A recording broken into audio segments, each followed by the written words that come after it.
एक दो तीन सुरू. प्रातकाल हिमाल जसरी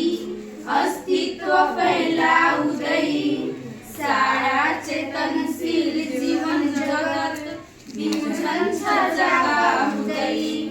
यो जागा पण साथ सृजनमुखी पहिला उदय चेतना हामी गर्न सकौन जीवनमुखी साहित्यको सिर्जना जे जस्तो छ कला खुला प्रकृतिको आधार हो सृष्टिको खाँचो पर्दछ किन्तु सन्तुलनमा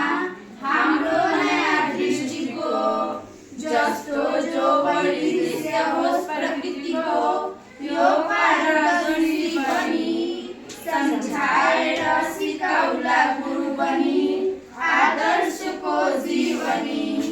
अग्लो बोट बनेर बढ्छ बिरुवा पर्याप्त पानी परे फल्ला उद्यमशीलता समयमै राम्रो लगानी गरे सल्लो स्वास्थ्य बनाउने सुर्कसी पानी लगानी गरी चम्काउल टर्म फुल फल्ले अस्तित्वको माधुरी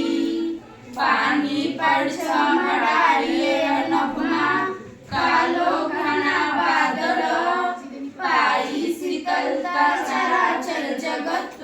बन्छ निकै निर्मल यस्तो निर्मल भाव धारण गरे धानिन्छ यो जीवन न्यानो निर्मलता र शीतलपना बसोस् न आजीवन प्राणी लिन्छ हराभरा प्रकृतिको आनन्द आस्वादन मान्छे गर्छ फुलेर कर्मठ बनी आह्लादको दोहन त्यो आह्लाद समेटी प्रकृतिमा जो बन्छ आनन्दित काव्यानन्द समान जीवन सुधा पाई बन्यो वन्दित राम्रो स्वच्छ हराभरा प्रकृतिको आत्मीयता पाउँदा आत्मैदेखि रमाउँदो छ दुनिया आनन्द भेटाउँदा यो आनन्द सदा बहार फिजियोस् प्राणी जगतमा सदा ऊर्जायुक्त सशक्त निर्भय बनोस् यो जिन्दगी सर्वदा ऊर्जायुक्त सशक्त निर्भय बनोस् यो जिन्दगी सर्वदा यो जिन्दगी सर्वदा।